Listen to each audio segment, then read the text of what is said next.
Très bonjour, très chers frères et sœurs. Merci. Nous sommes en train de partager sur écouter la voix de Dieu. Je suis convaincu que tu vas écouter la voix de Dieu au bout de cette série. Alors, il faut t'abonner. Non pas seulement il faut s'abonner, il faut inviter les autres personnes à s'abonner et à laisser même un commentaire ou un like. Vous savez, si vous écoutez la voix de Dieu, beaucoup de choses vont se décanter. C'est très important. C'est une clé importante dans notre vie de foi. Alors, on a parlé de caractéristiques de la voix de Dieu. Elle est familière, elle est distincte, elle est individuelle. La voix de Dieu est toujours au présent. Il ne faut pas oublier, la voix de Dieu n'est pas tangible, ce n'est pas lié à un endroit quelconque, ni dans le temps, ni dans l'espace. Donc, il ne faut pas attendre que Dieu te parle à l'église, parce que tu parles à l'église, il ne te parle pas. Et puis tu es sur la route, il te parle. Donc, ça dépend de Dieu quand il veut parler à quelqu'un. Où et comment, ça, je ne peux pas te le dire, mais il va te parler. Alors ça, c'est une certitude. Alors, nous sommes en train de voir ce qui va se passer si nous écoutons la voix de Dieu. La première des choses, quand nous écoutons la voix de Dieu, la parole l'être, la parole qui est l'être écrite, les pensées de Dieu, les promesses de Dieu, la parole qui est immuable, la parole qui a créé le monde entier, et tout ce qui est cette parole qui est Dieu, cette parole qui est Logos, les pensées de Dieu, les conseils de Dieu, les idées de Dieu qu'il a lui-même écrit. Alors, ces idées-là deviennent une voix. C'est comme une parole qui sort directement de la bouche de Dieu pour toi, pour une situation déterminée. C'est ce qu'on appelle Rhéma. Et cette parole-là, si on s'accroche à cela, c'est de là que la foi vient. C'est de là que la foi vient.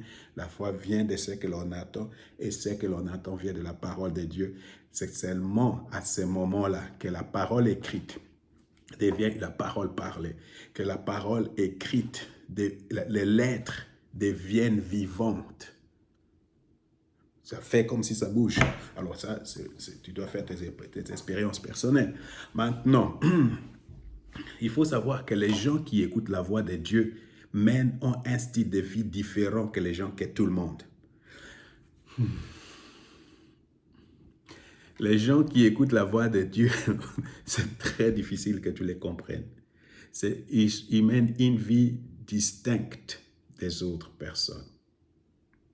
Alors, il faut que tu comprennes que pour que la parole écrite, Logos, devienne Rhéma, le Saint-Esprit transforme cette parole à une voix.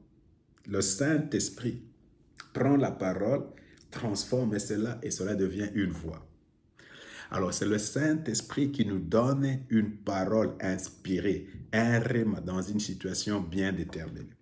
N'oublie pas, la Bible dit, dans Romains chapitre 8, verset 14, « Les enfants de Dieu sont ceux qui se laissent conduire par le Saint-Esprit. » Les enfants de Dieu sont conduits par le Saint-Esprit. Alors, le Saint-Esprit va prendre les logos, la parole en général, et va prendre une partie de cette parole et ça devient une parole parlée. Il transforme cela à une voix. Alors, tu as besoin de cela, frère. Pourquoi? Parce que sans le Saint-Esprit, ça ne marchera pas. Tu as besoin d'un rhéma. Ok? Alors, il faut prier avec moi. Il faut faire cette prière avec moi. Saint-Esprit, rends la parole de Dieu réelle et vivante pour moi aujourd'hui. Seigneur, je t'en prie, Seigneur, par ton esprit, rends ta parole vivante pour moi aujourd'hui. Aide-moi à être sensible à toi et à tes indications. Ouvre mes yeux quand je lis ta parole et ouvre mes oreilles afin que je puisse attendre ta voix. Papa, je prie dans le nom puissant de Jésus-Christ. Merci Seigneur Jésus. Merci Seigneur.